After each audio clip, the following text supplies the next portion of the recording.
संरक्षण एवं उपयुक्त प्रबंधन तथा वन कार्बन सिंक का संवर्धन। इसे कहा गया है रेड, REDD, ठीक है, रेड।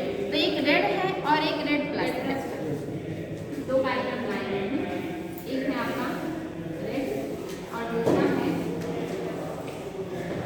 रेड। दोनों में अंतर है, एक रेड है और एक रेड प्लस है। इसका काम क्या है, जो वनों का निम्नीकरण हो रहा है, जो वनों का ह्रास हो रहा है, जो निर्वनीकरण हो रहा है, उसको रोकने से संबंधित है। ये जो भी इन्वेस्टमेंट करेंगे विकासशील और अल्पविकसित देशों में, वहाँ पे वनों के निम्नीकरण को रोकेंगे, वनों के ह्रास को रोकेंगे, उसको बढ़ावा देंगे। तो ये जो आपका रेड है, ये वनों के निम्नीकरण को रोकेगा, निर्वनीकरण को रोकेगा और उसके लिए कोष प्रदान करेगा, पैसा प्रदान करेगा कि आप अपने यहाँ ज़्यादा पेड़ लगाएं और वनों को ना काटें। रेड प्लस इससे ज़्यादा अच्छा, यानी कि जब भी कुछ प्लस में आता है तो उसमें कुछ नई बातें जुड़ के आती हैं। तो इसमें क्या है, इसमें वनों का निम्नीकरण तो रुकेगा ही, निर्वनीकरण भी रोका जाएगा, साथ ही कोष की व्यवस्था भी है। इसके अलावा इसमें संपोषणीय विकास यानी कि सतत विकास या सस्टेनेबल डेवलपमेंट, पर्यावरण का संरक्षण, ऐसी सारी चीज़ों को इंक्लूड करके इसके दायरे को और ज़्यादा ब्रॉड किया गया है। तो ये आपका रेड है और रेड प्लस है, ये वनों से संबंधित है। याद रखिए, वनों के निम्नीकरण या निर्वनीकरण को रोकने के लिए, साथ ही संपोषणीय विकास, पर्यावरण संरक्षण, इन सारी चीज़ों पे फोकस करता है। और ये कहाँ चलाया जा रहा है, विकासशील और अल्पविकसित देशों में चलाया जा रहा है। हाँ, ये वार्षिक सम्मेलन से आया है और उसके बाद से ये काम चल रहा है। तो ये इम्पोर्टेंट है, इसको ध्यान देंगे। ये जो भारत है ये भी इससे जुड़ा हुआ है, रेड प्लस प्लस। और जो रेड है इसको भारत ने बहुत बढ़ चढ़ के अपनाया है और भारत ने पूरी प्रतिबद्धता दिखाई है कि हम अपने यहाँ वनों के संरक्षण पर ध्यान देंगे, सतत डेवलपमेंट पे भी ध्यान देंगे, साथ ही हम जो हमारा पर्यावरण है उसके संरक्षण पर भी ध्यान देंगे। जो भी चीज़ें आप लोगों के द्वारा बताई जा रही हैं, हम हर संभव प्रयास करेंगे कि हम उन सारे नियम को अपने यहाँ लागू करें और इसको बेहतरीन तरीके से इस पर कार्य करें। भारत ने अपनी पूरी जो है इस पर निष्ठा व्यक्त की है, तो हमारा देश इसके प्रति कटिबद्ध है और हमारे यहाँ काम इस पर चल रहा है। और नेक्स्ट है आपका जो वार्षिक सम्मेलन है, इसी से ये आया है निकल करके, जो आपका रेड और रेड प्लस है वार्षिक सम्मेलन से ही है। तो इसमें आप देखेंगे कि कुछ व्यवस्था किया गया, जैसे यहाँ पे किया गया कि 2020 तक 100 अरब अमेरिकी डॉलर को गतिशील करने हेतु प्रयासों को मजबूती प्रदान करना, यानी कि इसके लिए 100 अरब डॉलर की व्यवस्था किया गया है जो है वार्षिक सम्मेलन के तहत, कि इन सारी चीज़ों में इन्वेस्ट किया जाएगा। और ज़्यादातर ये पैसे की व्यवस्था कौन करता है, मोस्टली सब विकसित कंट्रीज ही करते हैं, ताकि विकासशील और अल्पविकसित देशों में ऐसे जो प्रोजेक्ट हैं वो लाए जाए और इस तरह का काम किया जाए।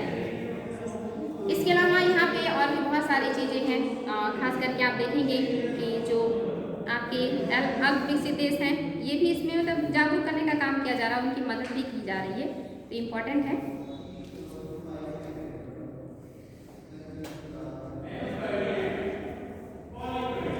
जलवायु एवं स्वच्छ वायु गठबंधन है, ये भी आपका इम्पोर्टेंट है कि जो जलवायु है, साथ ही जो स्वच्छ वायु से संबंधित गठबंधन है, इसमें भी भारत शामिल है कि जो जलवायु परिवर्तन हो रहा है इस पर तो हम ध्यान दे ही रहे हैं, साथ ही हम वायु की गुणवत्ता पर भी ध्यान दें कि जो भी चीज़ें वायु को पॉल्यूट करते हैं उसको कम करने का प्रयास किया जाए। तो ये सारे जो भी आपके होते हैं इसमें इन्हीं सारी चीज़ों पर ज़्यादातर ध्यान दिया जाता है। इसके अलावा और भी कुछ पॉइंट्स हैं जो ज़्यादातर एग्जाम में बनते हैं, इसको भी देख लेते हैं। जैसे राष्ट्रीय स्तर पर निर्धारित अवशिष्ट योगदान, यानी कि भारत ने क्या किया है इसमें, तो भारत ने कहा है कि मैं राष्ट्रीय स्तर पर निर्धारित अवशिष्ट योगदान दूंगा, और जिसके तहत उन्होंने अपना INDC घोषित किया है। INDC मतलब है राष्ट्रीय स्तर पर निर्धारित अवशिष्ट योगदान। ये आपका है जो है इंटेंडेड नेशनली डिटरमाइंड आपका कंट्रीब्यूशन, इसको फुल फॉर्म कहते हैं। इसमें क्या है, तो इसमें भारत ने कहा है कि हम अपने स्तर पर जितना भी हो पाएगा, INDC मतलब कि आप भविष्य के लिए क्या करने वाले हैं, आपने क्या सोच रखा है, आपकी क्या रणनीति है, आप उसे बताएं। इसी को INDC में लोग जो है अपना प्रेजेंट करते हैं। जैसे विकसित देशों को तो कह दिया गया कि आपको क्या क्या करना है, निर्धारित है, लेकिन विकासशील देश क्या कर रहे हैं, उनकी क्या जवाबदेहिता है, ये कैसे पता चलेगा, तो वो अपनी INDC बनाते हैं और INDC को वो प्रस्तुत करते हैं विश्व स्तर के जो भी सम्मेलन होते हैं उसके सामने, कि आप लोगों के ऊपर तो प्रतिबंध लगाया गया है, लेकिन हम देखिए हमने स्वेच्छा से आप मतलब जो है एक अपना फ्रेमवर्क बनाया है कि हम इस पर काम करेंगे और जितनी भी ग्रीन हाउस गैसें विसर्जित हो रही हैं या जो हानिकारक तत्व हैं हम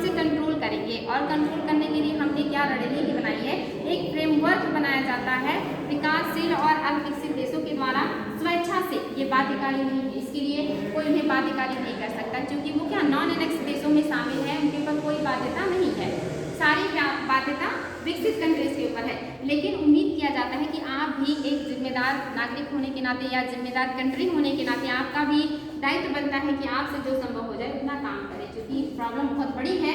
तो यहाँ पे भारत ने भी अपनी INDC को निर्धारित किया है, और ये क्या है, ये एग्जाम में क्वेश्चन बनता है। तो इसमें भारत क्या करेंगे, तो इसमें कह रहे कि भारत ने 2 अक्टूबर 2015 को UNFCCC को अपनी INDC प्रस्तुत की।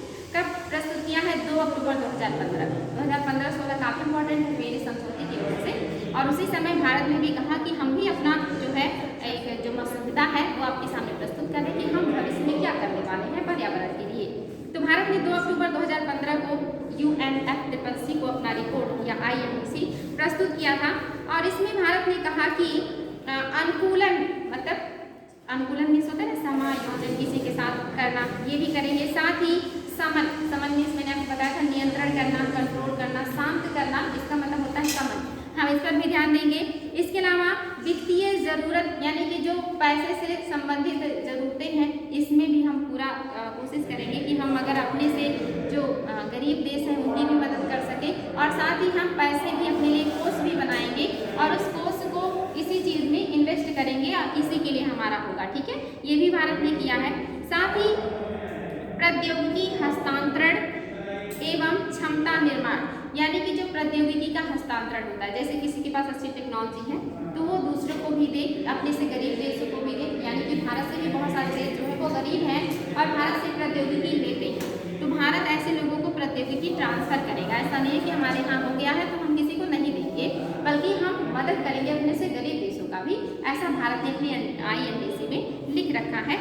साथ ही जो है अपनी क्षमता का और ज़्यादा निर्माण करेंगे, हमारी जो कैपेसिटी है स्वच्छ प्रौद्योगिकी के क्षेत्र में उसको और भी ज़्यादा बढ़ाने का प्रयास करेंगे।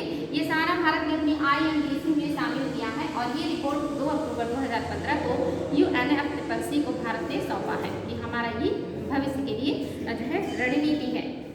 भारत द्वारा INDC की प्रस्तुति में क्या क्या और खास बातें हैं, तो भारत ने घरेलू मोर्चे पर जलवायु परिवर्तन के विरुद्ध अपनी प्रतिबद्धता के संदर्भ में 2030 तक, ये इंपॉर्टेंट है, ये याद रखेंगे, 2030 तक भारत 2005 के स्तर की तुलना में सकल घरेलू उत्पाद की उत्सर्जन गहनता 33 से 35% तक कम करने, यानी कि 2005 में जितना हमारा घरेलू गहनता थी उसको हम 2030 तक जो है 30 से या कहिए कि 33 से 35% तक कम करेंगे। ये भारत ने अपनी INDC में कहा है कि 2030 तक 2005 की तुलना में हम जो हमारा सकल गहनता है जो भी उत्सर्जन करते हैं, हम उसका 33 से लेकर के 35% तक कम कर देंगे, ऐसा भारत ने अपनी INDC में लिखा है।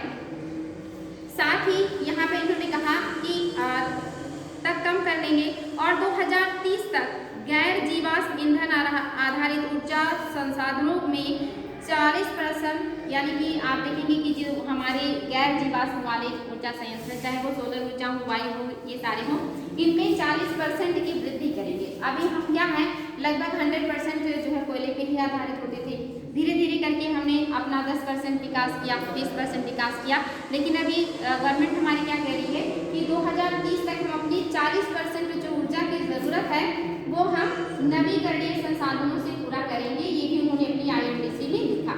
एक तो कहा कि जो हम अभी तक उत्सर्जन कर रहे थे उसमें कटौती करेंगे 33 से 35% का। दूसरा उन्होंने कहा कि 100% जो ऊर्जा का उपभोग कर रहे हैं उसका 40% हम नवीकरणीय से करने लगेंगे 2030 तक। ये हमारे गवर्नमेंट ने अपनी INDC में लिखा है, तो ये याद रखेंगे, एग्जाम में क्वेश्चन बन जाता है। IAS जैसे एग्जाम में कूट में क्वेश्चन बन जाते हैं कि क्या ये सही है कथन, तो ये इंपॉर्टेंट है, इसको ध्यान देंगे।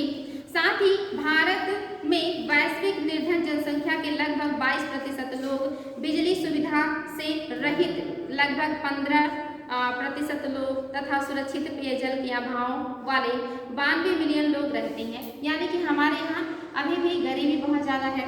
बहुत ज़्यादा लोग ऐसे हैं जिनके पास बिजली नहीं है, कुछ लोग ऐसे हैं जिनके पास अभी स्वच्छ पानी की उपलब्धता नहीं है, वे वही नलकूप का पानी पीते हैं जो कि अब शुद्ध नहीं रह गया है।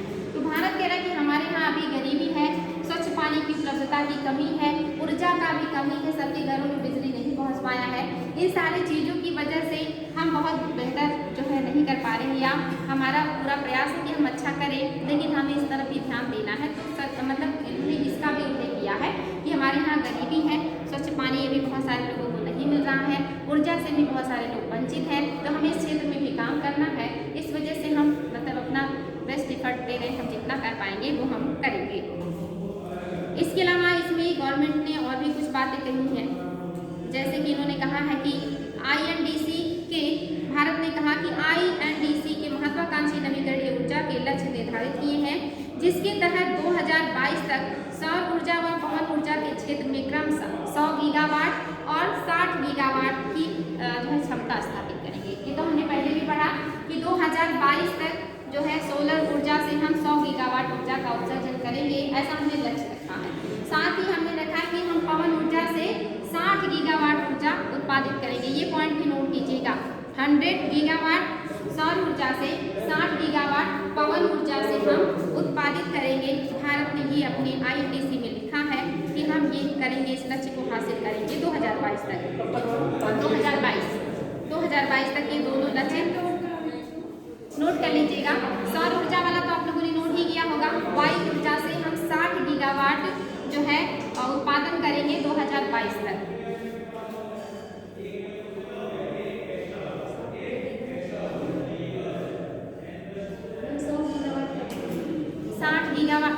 100 गीगावाट आपका सोलर ऊर्जा से उत्पादन करेंगे, यानी कि सूर्य से, और 60 गीगावाट हम पवन ऊर्जा से उत्पादन करेंगे। ऐसा INDC इसका है इंटेंडेड नेशनली डिटरमाइंड कंट्रीब्यूशन। इसको हिंदी में कहते हैं राष्ट्रीय स्तर पर निर्धारित अभिष्ट योगदान। इंटेंडेड नेशनली डिटरमाइंड कंट्रीब्यूशन, इसी को कहते हैं INDC।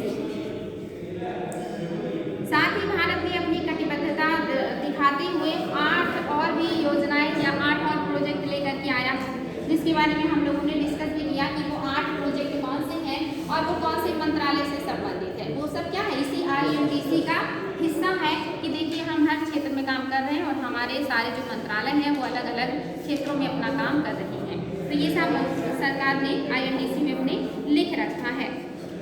इसके अलावा आप देखेंगे विशेषता क्या है, तो 2030 तक जितने भी अतिरिक्त वन और वृक्षों से कार्बन उत्सर्जन हो रहा है, जैसे आप देखेंगे वनों के काटने से भी कार्बन उत्सर्जन बढ़ता है, क्योंकि वनों में क्या होता है, कार्बन उनमें भी तो संचित रहता है, भोजन के रूप में उनकी जड़ों में, उनकी पत्तियों में कार्बन रहता है, तभी तो हम जब उसको जलाते हैं तो कार्बन जो है उत्सर्जित होता है।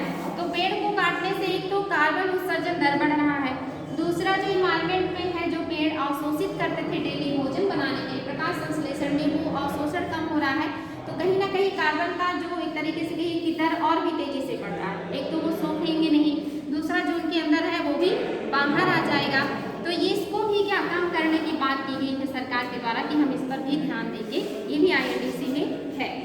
साथ ही इन्होंने कहा कि जितने भी जलवायु से परिवर्तित या जलवायु परिवर्तन से प्रभावित होने वाले सुभेद्य चीजें हैं, जैसे कृषि बहुत तेजी से प्रभावित हो जाता है ना, जैसे ही जलवायु परिवर्तन होगा सबसे पहले या सबसे ज़्यादा कृषि ही प्रभावित हो जाता है। दूसरा जो हमारे तटीय शहर हैं, अगर वहाँ का वाटर लेवल बढ़ेगा या समुद्र में जो चक्रवात आते हैं वो आएंगे, तो कौन से तटीय इलाके बहुत आसानी से प्रभावित हो जाएंगे, ये भी सुभेद्य हैं। तीसरा हिमालय के ग्लेशियर्स या कहीं विश्व के ग्लेशियर्स भी हैं, लेकिन भारत की बात करेंगे तो हिमालय पारितंत्र, यहाँ का अगर जो बर्फ है वो पिघला, वहाँ का जो पारिस्थितिकी तंत्र है वो डिस्टर्ब हो जाएगा। तो ये जितने भी हमारे सुभेद्य चीजें हैं हम उनको बचाने का प्रयास करेंगे। इसी क्षेत्र में आपने देखा था कि हिमालय के लिए अलग बनाया गया है प्रोजेक्ट, फिर आपके जल संरक्षण के लिए अलग प्रोजेक्ट बनाए गए हैं, कृषि के क्षेत्र को व्यवस्थित करने के लिए कि ऐसे फसलों का उत्पादन हो जो ज़्यादा गर्मी, ज़्यादा वर्षा या ऐसी चीज़ों को झेल सके और उसमें भी उत्पादन हो सके, तो उसके लिए भी एक प्रोजेक्ट बनाया गया है कृषि मंत्रालय के अधीन। तो ये सारे क्या है, हमारे INDC का ही हिस्सा है, ठीक है। इसका भी उल्लेख भारत ने अपनी INDC में किया है और इसके उन्होंने यूनाइटेड नेशन जो आपका क्लाइमेट चेंज जो भी आपका संस्था है उसको इन्होंने दिया है। इसके अलावा भारत द्वारा जलवायु परिवर्तन पर घरेलू कार्य और क्या क्या किए गए हैं। तो एक तो है राष्ट्रीय जलवायु परिवर्तन संबंधी राष्ट्रीय कार्य योजना, यानी कि हम जलवायु परिवर्तन को लेकर के राष्ट्रीय स्तर पर क्या करेंगे, यानी कि केंद्र सरकार पूरे इंटरनेशनल मतलब नेशनल लेवल पे क्या काम करेगी, ये योजनाएं भी बनाई गई है कि हम इंडिविजुअल यानी कि केंद्र सरकार हमारी क्या करने वाली है, जो भी केंद्र करेगा वो राष्ट्रीय लेवल पे करेगा, यानी कि सभी के लिए समान होगा। दूसरा जो है जलवायु परिवर्तन संबंधी राज्य कार्य योजना, यानी कि जलवायु परिवर्तन जो संबंधित कार्य योजना है इसमें राज्य क्या कर रहे हैं, क्योंकि राज्यों का योगदान भी जरूरी है, क्योंकि हमारा ये जो देश है ये राज्यों का ही संघ है, तो संघ तो करेगा ही करेगा। राज्य क्या कर रहे हैं, क्योंकि ज्यादातर जो एरिया है वो सब क्या है राज्यों में ही विभाजित है, और सारे जो संसाधन है राज्यों में है। जो ज्यादा गरीब है वो ज्यादा ऐसी चीजों का दोहन करेंगे, जो थोड़े से टेक्नोलॉजी जिनके पास है वो थोड़ा सा कम करेंगे, तो केंद्र सरकार उनके साथ मिलकर के भी काम करेगी। तो हम राष्ट्रीय स्तर पर भी काम करेंगे और हम राज्य स्तर पर भी काम करेंगे इसको कम करने के लिए, ये भी हमारी कार्य योजना में शामिल है। साथ ही जलवायु परिवर्तन के लिए राष्ट्रीय अनुकूलन निधि, यानी कि अगर जलवायु परिवर्तन होता है तो उसके लिए एक अलग से निधि बनाया जाना चाहिए। जैसे हमारे जो है संविधान में उल्लेख है ना, एक तो आपका होगा जो है संचित निधि होता है, एक आकस्मिक निधि होता है, इस तरह से निधियां बनाई जाती हैं कि आपको जरूरत पड़े या अचानक से तो आप उसको निकाल सकते हैं राष्ट्रपति की अनुमति से, और एक संचित निधि से तो एक लंबा प्रोसेस चलता है। ऐसे ही जलवायु परिवर्तन से जो भी प्रॉब्लम्स होंगे उससे निपटने के लिए अलग से निधि बनाने की भी बात की गई है। साथ ही कोयला उपकर और राष्ट्रीय स्वच्छ ऊर्जा मिशन, ये इंपॉर्टेंट है, ये आपको नहीं पता होगा कि कोयला पर उपकर भी लगाया गया है, इसको ध्यान से सुनिएगा। कोयला उपकर 22 जून 2010 से प्रति टन कोयले पर 50 रुपये निर्धारित किया गया था। 22 जून 2010 से प्रति टन कोयले पर जो है 50 रुपया निर्धारित किया गया था कि अगर कोई जो है 22 जून 2010 के बाद से कोयले का उत्पादन या खपत करता है तो 1 टन पर उसे 50 रुपये देने पड़ेंगे, ये कोयला उपकर था। इसे बढ़ा करके 14-15 में 100 रुपये प्रति टन कर दिया गया था, और फिर 15-16 में ये 200 रुपये प्रति टन कर दिया गया, और ये 16-17 में 400 रुपये प्रति टन हो गया है, 400 रुपये प्रति टन कर दिया गया है। और इसका नाम भी बदल करके स्वच्छ ऊर्जा उपकर के स्थान पर स्वच्छ पर्यावरण उपकर कर दिया गया है, यानी कि इसका नाम था स्वच्छ ऊर्जा उपकर या कोयला उपकर, अब इसका नाम कर दिया गया है स्वच्छ पर्यावरण उपकर, यानी कि पर्यावरण को स्वच्छ बनाने के लिए लगाया गया उपकर।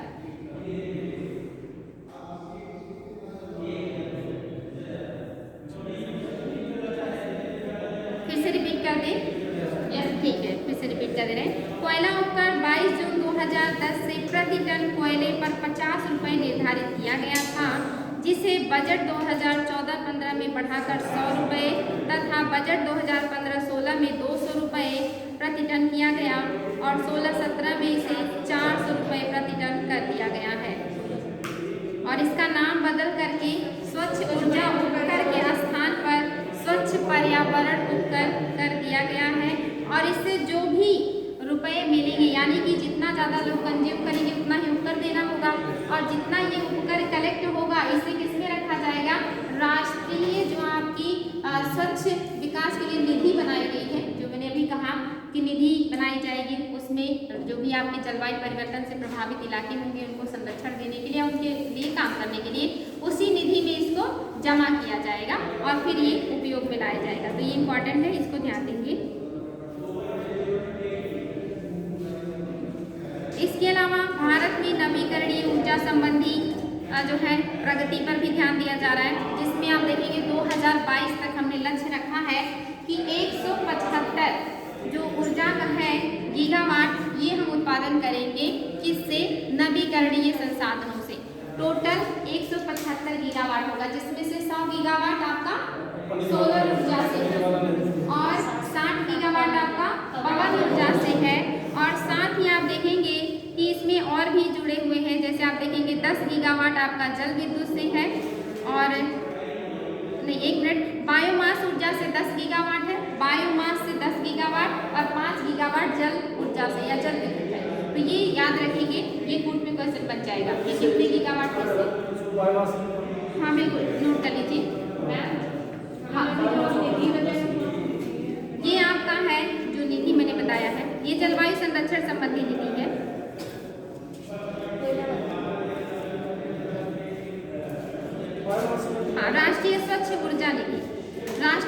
स्वच्छ ऊर्जा नीति इसी में जमा किया गया, जो उत्तर आपका मिलेगा राष्ट्रीय स्वच्छ ऊर्जा नीति। 100 गीगावाट ये आपका सोलर या सौर ऊर्जा। उसके बाद 60 गीगावाट पवन ऊर्जा। 2022 तक का है ये, याद रखिए। 10 गीगावाट बायोमास से उत्पादन करेंगे और 5 गीगावाट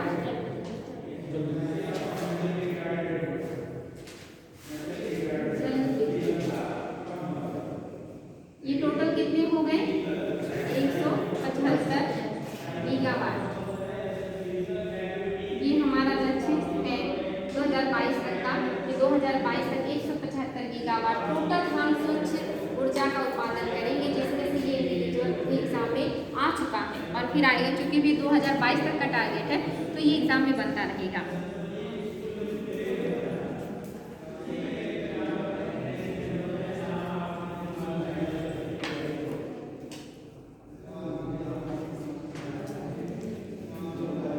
ये बताइएगा EEZ क्या है? EEZ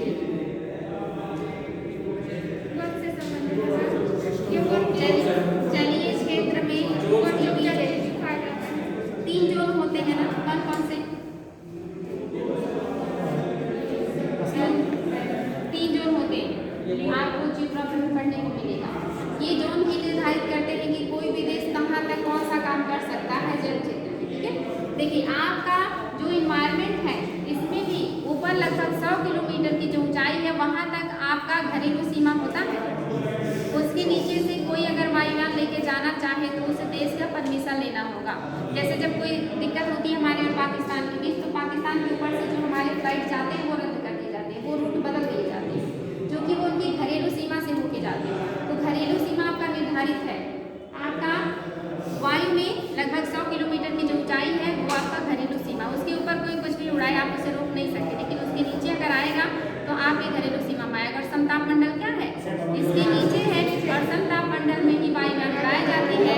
यानी कि अगर किसी को इंडिया के ऊपर से वायुयान लेके जाना है तो फिर भारत से उसको परमिशन लेना होगा। भारत भी पाकिस्तान के ऊपर से लेकर के वायुयान वगैरह जाते हैं, तो जब हमारा उनके पास विवाद होता है तो हम क्या करते हैं, रूट चेंज कर देते हैं, क्योंकि उस समय खतरा बढ़ जाता है। तो ये याद रखेंगे, ये आपकी घरेलू सीमा में आता है, इसी वजह से वहाँ परमिशन लेना लोगों का बहुत जरूरी है। ऐसे ही 200 नॉटिकल मील तक जो आपके समुद्री तट रेखा से समुद्र होता है वो आपका क्या है, घरेलू सीमा के अंदर, या कहिए कि आपका उस पर अधिकार है, उस पर आप काम कर सकते हैं। और उसमें आप देखेंगे कि जो 3 इसको बांटा जाता है, एक तो होता है जो मान लीजिए कि इंडिया का तट है, तो ये बिल्कुल जो तट के पास होता है ये इलाका जो होता है, ये बिल्कुल इसमें भारत का पूरा अधिकार है। यहाँ पे साफ सफाई करेगा, जितने भी आएंगे यहाँ पे जो भी मतलब सिर्फ वगैरह होते हैं अगर वो रुकते हैं या यहाँ से गुजरते हैं तो यहाँ से उनसे टैक्स भी लेगा, साफ सफाई करेगा, पूरा अधिकार है, कोई रोक नहीं सकता। 24 नॉटिकल मील, ये 12 नॉटिकल मील होता है, ये 12 नॉटिकल होता है, 12 नॉटिकल, ये 12 नॉटिकल होता है। फिर उसके बाद 12 के बाद आता है 24 नॉटिकल। ये जो होता है यहाँ भी क्या करती है, यहाँ की गवर्नमेंट टैक्स वगैरह वसूल कर सकती है। और इसके बाद आता है सबसे लास्ट वाला 200 जो नॉटिकल मील आता है, ये होता है जहाँ पे आप शोध कर सकते हैं, अनुसंधान कर सकते हैं। वहाँ पे अगर फ्यूल वगैरह है, कुछ भी है उसके नीचे, तो आप उसको उपयोग कर सकते हैं, उसके लिए कोई रोकेगा नहीं।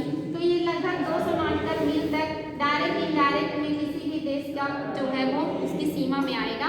यहाँ से अगर कोई भी शिप जाता है तो फिर उसको यहाँ पे टैक्स वगैरह देना पड़ेगा।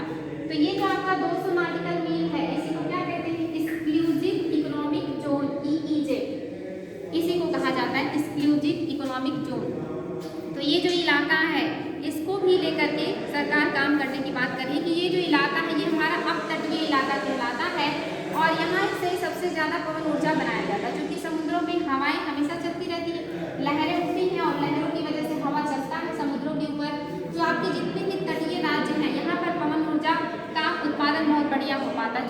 हमेशा पवन चलता है। तो मोस्टली आप देखेंगे गुजरात, तमिलनाडु, कर्नाटक, महाराष्ट्र यही सब पवन ऊर्जा में आगे रहते हैं क्योंकि इनके पास समुद्र का तटीय इलाका है।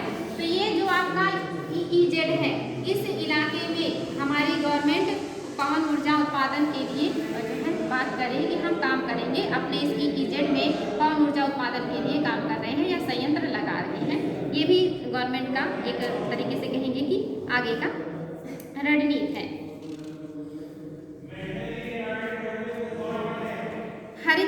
एक हरित वित्त भी है। हरित वित्त मतलब समझ रहे होंगे, हरित मतलब कि वही ग्रीन टेक्नोलॉजी से संबंधित इस वित्त का भी निर्माण किया गया है, यानी कि ऐसे भी सरकार जो है पैसा रखेगी कि इस क्षेत्र में काम करने के लिए। तो अलग अलग वित्त का निर्माण भी सरकार के द्वारा किया गया है, जिसमें क्या करेगी सरकार, तो भारत की हरित वित्त कार्यविधि में 1 लाख मेगावाट के महत्वाकांक्षी सौर ऊर्जा के लक्ष्य को प्राप्त करना है। इसके तहत साथ ही सौर ऊर्जा पर आधारित शहर बनाए जाएंगे आपका जो हरित वित्त है इसके तहत। इसके अलावा स्मार्ट शहर बनाए जाएंगे और स्वच्छ भारत अभियान के तहत अवसंरचना तैयार किया जाएगा कि कैसे स्वच्छ भारत होगा, साथ ही स्मार्ट सिटी कैसे बनेंगे, सोलर ऊर्जा से ही चलने वाले शहर कैसे बनेंगे, सौर ऊर्जा शहर उनको कहा जाएगा। वहाँ सारी जो खपत होगा वो सब सोलर ऊर्जा से ही किया जाएगा। इसके अलावा 1 लाख मेगावाट की महत्वाकांक्षी हमारी योजना है कि हम 1 लाख जो आपका गीगावाट ऊर्जा है उत्पादन करेंगे, जो है ये हमने अपना एक लक्ष्य बना रखा है, या कहिए ये हमारी परियोजना है और ये बहुत बड़ी परियोजना है कि हम इससे इतना ज़्यादा उत्पादन करेंगे और इसके लिए हरित वित्त बनाएंगे।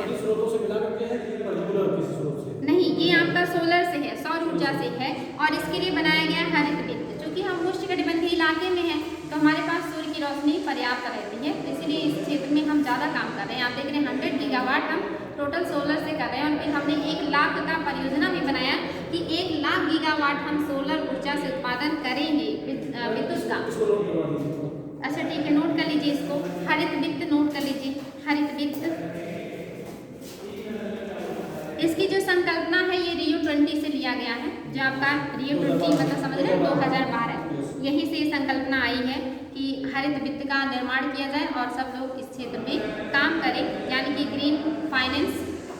और इसमें जो है सरकार क्या करेगी या भारत की हरित वित्त कार्य जो विधि है वो क्या है, तो पहला है कि 1 लाख मेगावाट के महत्वाकांक्षी सौर ऊर्जा के लक्ष्य को प्राप्त करना। 1 लाख मेगावाट है, गीगा नहीं है, मेगा है। 1 लाख मेगावाट के महत्वाकांक्षी सौर ऊर्जा के लक्ष्य को प्राप्त करना। दूसरा, सौर ऊर्जा पर आधारित शहर बनाना।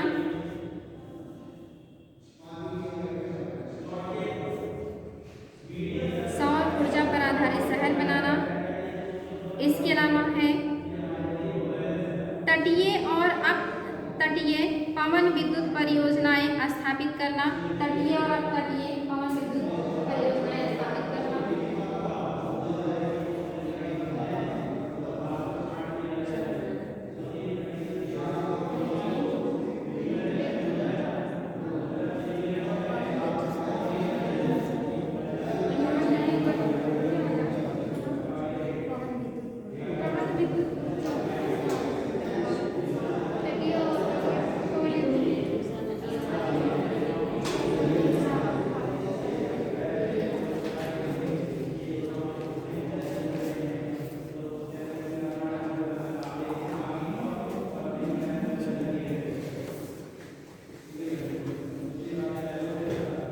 नेक्स्ट पॉइंट है स्मार्ट शहर बनाना। स्मार्ट शहर बनाना। और नेक्स्ट है स्वच्छ भारत अभियान के तहत अवसंरचना तैयार करना।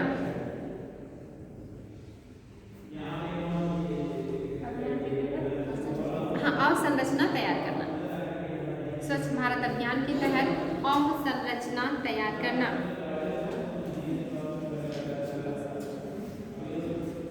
नेक्स्ट बताइएगा कार्बन फुटप्रिंट क्या होता है। कार्बन फुटप्रिंट, हाँ इसको कार्बन जो 7 जानवरों के पैरों के साथ से। अरे नहीं, आप वो नहीं लिखिए, आप कुछ और लिखा था।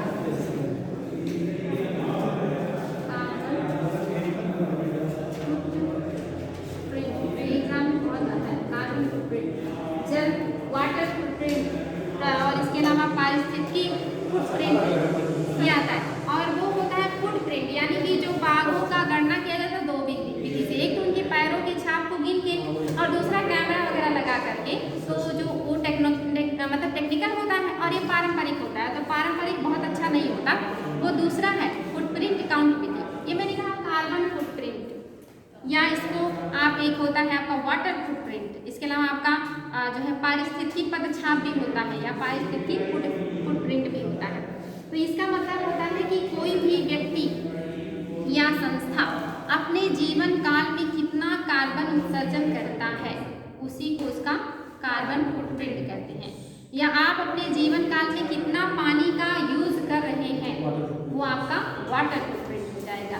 आप अपनी आवश्यकताओं को पूरा करने के लिए कितना जो आपकी पारिस्थितिकी तंत्र में कितने जमीन का या चीज़ों का उपयोग कर रहे हैं वो सारे पारिस्थितिकी पदछाप में आ जाएंगे, उसमें सारी चीज़ें आ जाएंगी। ठीक है, तो ये फुटप्रिंट होता है कि आप अपने जीवन काल में कितना वाटर या कार्बन का उपयोग उत्सर्जन कर रहे हैं वो कार्बन फुटप्रिंट कहलाता है। या कोई भी संस्था जितना कर रही होगी वो उसका कार्बन फुटप्रिंट हो जाएगा। ठीक है, 8 नंबर क्या है? जैसे मार्च महीने के अंतिम शनिवार को सुबह 8:30 बजे से 9:30 बजे तक जितने देश इसमें पृथ्वी के संरक्षण के लिए या जितने देश इसमें शामिल हैं सब सुबह 8 बजे से सुबह 9 बजे तक अपनी लाइट बंद कर देंगे। टाइम है सुबह 8:30 बजे से 9:30 बजे तक। देखिए कोई फिक्स टाइम नहीं है, हाँ सही है, कोई फिक्स टाइम नहीं है, लेकिन 1 घंटे बिजली बंद करना है मार्च के लास्ट शनिवार को। हाँ ये सही है, लेकिन मैम 8:30 से 9:30 के बाद बिजली का जैसे हुआ था जो भी टाइम फिक्स कर दिया जाता, लेकिन वैसे हमेशा के लिए नहीं है। ठीक है, लेकिन 1 घंटे के लिए बिजली बंद करना है। ये परियोजना या ये जो काम है ये कौन क्रियान्वित कराता है? WTO या IMF या आपका है जो है वर्ल्ड बैंक या WWF।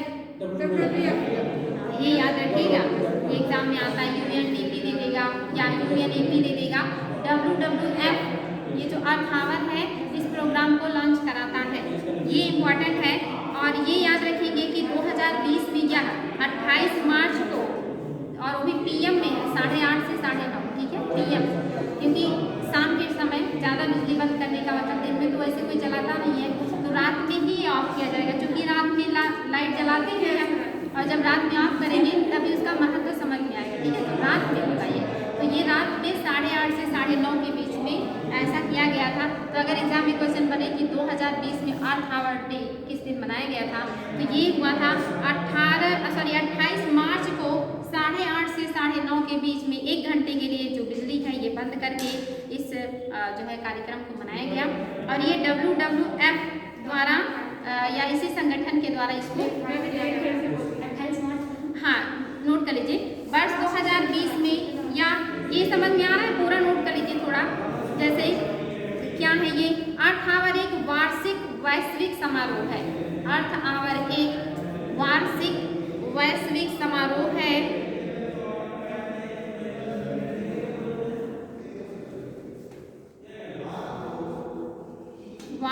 वैश्विक समारोह है। अर्थ आवर एक वार्षिक यानी कि वर्ष में एक बार वैश्विक समारोह है जहां लगभग सभी गैर जरूरी लाइट्स, जहां सभी, देखिए गैर जरूरी बात करा, ये नहीं कि घर में अंधेरा कर देना, गैर जरूरी, जहां लगभग सभी गैर जरूरी लाइट्स 1 घंटे के लिए बंद कर दिए जाते हैं।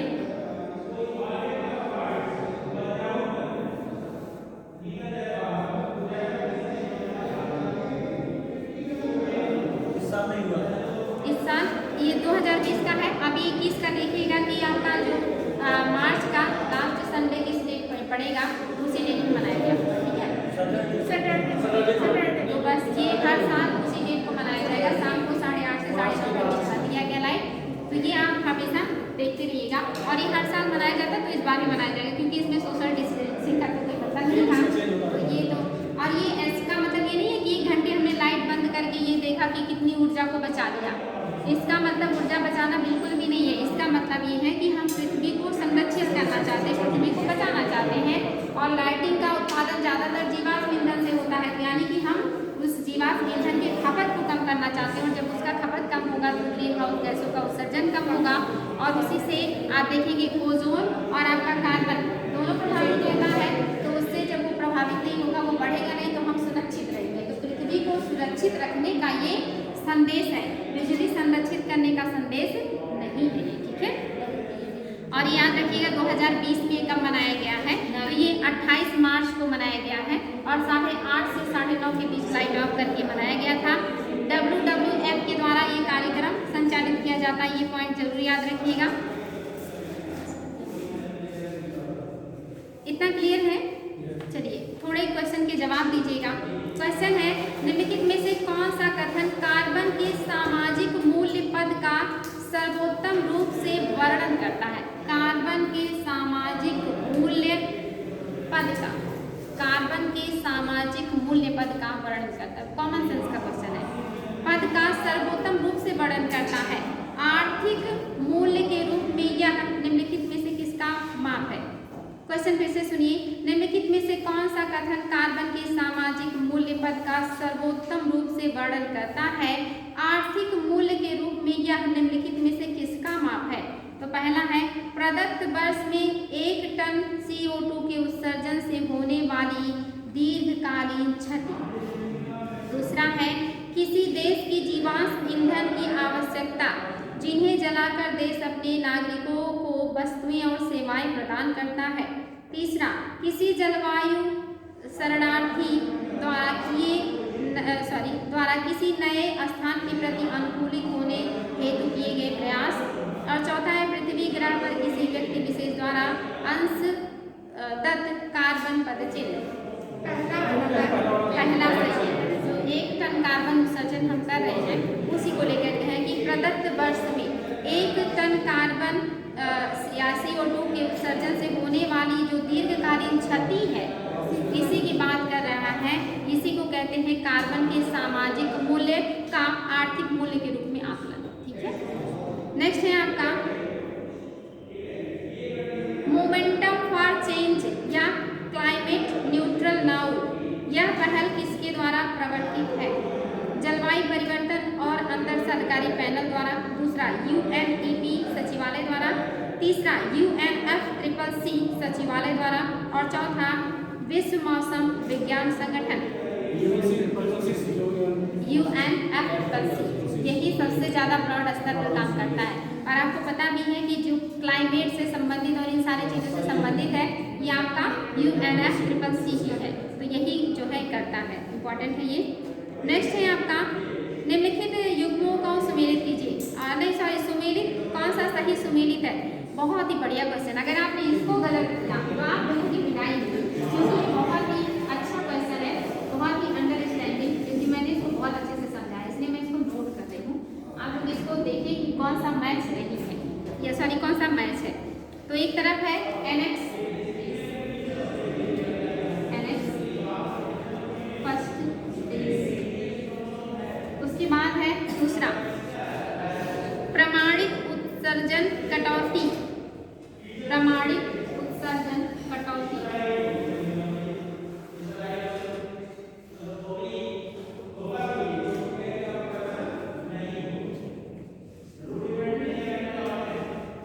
तीसरा है स्वच्छ विकास क्रियाविधि। स्वच्छ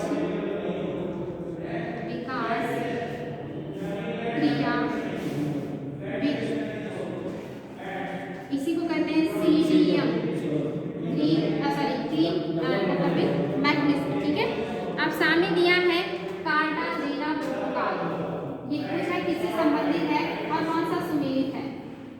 तो पहला है कार्टाजेना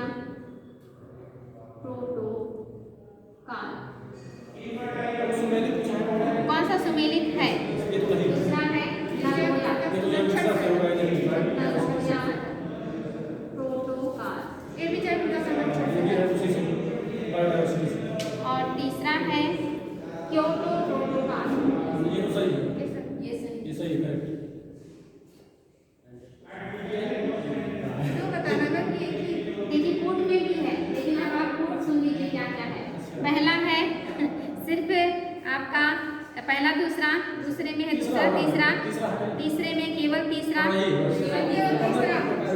बिल्कुल सही, एकदम करेक्ट। अच्छा लगता है जब आप लोग बताते हो तो बहुत खुशी होती है जब कभी टीचर बनेंगे तो पता होगा कि जब अपने मतलब बच्चे तरक्की करें कितनी खुशी होती है। तो एनेक्स 1 का है, सबको पता है कि क्योटो प्रोटोकॉल से नॉन एनेक्स एनेक्स दोनों बातें यही सीखी गई। कार्बन ट्रेडिंग की बात भी यही की गई है, सारी जो आपके बनाए गए हैं। साथ ही आप देखेंगे प्रमाणित उत्सर्जन कटौती, प्रमाणित जो दर है उसमें कटौती कीजिए, उस उत्सर्जन में कटौती कीजिए। ये किससे संबंधित है? प्रोटोकॉल से संबंधित है कि उससे ज़्यादा नहीं कर सकते, ज़्यादा करेंगे तो क्रेडिट लेना होगा, बहुत सारी बातें। और आपका लास्ट तो है ही कि आपका जो स्वच्छ प्रौद्योगिकी है, इसी में दूसरे नंबर पर मैंने बताया था ना 3 तरीके होते हैं। विकसित देशों को 3 नियम बताए गए कि इन तीनों का उपयोग करके आप कार्बन उत्सर्जन को कम करिए, आपकी जिम्मेदारी है ये। तो उसमें क्या है क्योटो प्रोटोकॉल में आ जाएगा, तो बिल्कुल सही है। कार्टाजेना है, ये जैव विविधता के संरक्षण से संबंधित है, याद रखिए जैव विविधता के संरक्षण से। नागोया, लेकिन इसको सटीक जान लीजिए, नागोया क्या है कि इस धरती पे जितना भी आपको प्रकृति की तरफ से संसाधन मिले हैं, जैसे पेड़ पौधे, जैसे पानी, जैसे कोयला, जैसे पेट्रोलियम, ये सब इंसानों ने तो बनाए नहीं है। यानी कि नेचर के द्वारा बनाए गए जितने भी धरती पर संसाधन है उस पर सबका समान अधिकार है। ये कहता है कि सबका समान अधिकार है, सबको समान मिलना चाहिए, सबके बीच बराबर में बंटवारा होना चाहिए, ये इसमें भेदभाव नहीं होना चाहिए। ये निष्पक्षता की बात करता है, संसाधनों के बंटवारे की। ये नागोया प्रोटोकॉल, ठीक है। क्योटो तो इतना सबसे बढ़िया है क्योटो प्रोटोकॉल, इसी में सबसे ज़्यादा बातें की गई, इसलिए मैंने आपको ये बहुत पढ़ाया है। नेक्स्ट बताइएगा, निम्नलिखित कथनों पर विचार कीजिए कौन सा सही है। पहला है कि अंतर्राष्ट्रीय सौर गठबंधन को 2015 के संयुक्त राष्ट्र जलवायु परिवर्तन सम्मेलन में प्रारंभ किया गया था। अंतर्राष्ट्रीय जो सौर गठबंधन है ये पेरिस समझौते से सामने आया है। दूसरा, इस संगठन में या इस गठबंधन में संयुक्त राष्ट्र के सभी सदस्य देश सम्मिलित हैं। हाँ देखिए, सभी नहीं सम्मिलित होते क्योंकि बाध्यकारी तो होता नहीं है, तो जिसकी मर्जी हो वो शामिल हो और जिसकी मर्जी ना हो वो ना शामिल हो, तो ये बाध्यकारी नहीं, इसलिए सभी सम्मिलित भी नहीं है। तो पहला सही है, दूसरा गलत है। नेक्स्ट है आपका, निम्नलिखित में से कौन सा सुमेलित है? सबसे आसान, ध्यान से सुन लीजिएगा। प्रथम विश्व जलवायु सम्मेलन 1979, फिर दिया है प्रथम पृथ्वी शिखर सम्मेलन, कौन सा सुमेलित नहीं है, ठीक है। एजेंडा 21, और फिर दिया है तीसरा पृथ्वी शिखर सम्मेलन +5 1997, और दिया है कार्बन व्यापार मॉन्ट्रियल प्रोटोकॉल। कौन सा गलत है?